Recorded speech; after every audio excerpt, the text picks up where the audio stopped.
Ral tiang ram so kathir vela kalung kham ram alo lange ta chuan an le karual du te tualan chae min ngai lo ten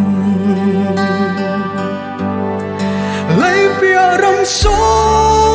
kalung min le har ni la kathli ring chi zong zel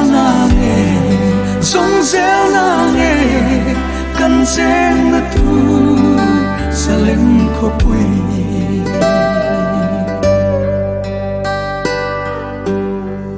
ka zong zel do mangai thfi lên ram no sung mui angin lên thiam mila chuan zel na nge min nga na ram ngày ni bang lo sai ong không hui chu nga chua ngày đam te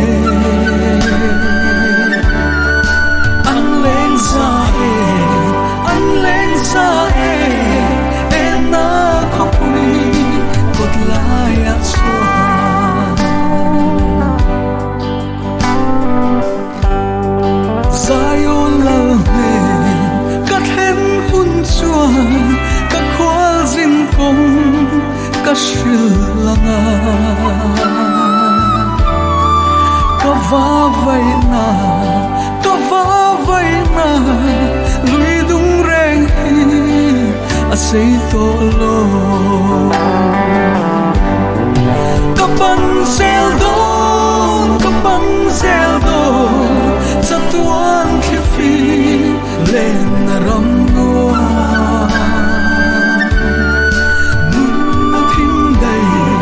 phim tua ya chuan suy lung muang ten ka chol ve ang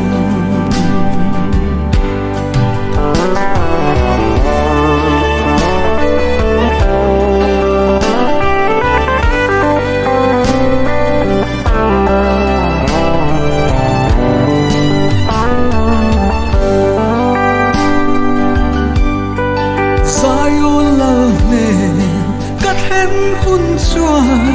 ka khwal zin kong ka shil langa ka va vai na lui dung reng hi a sei to lo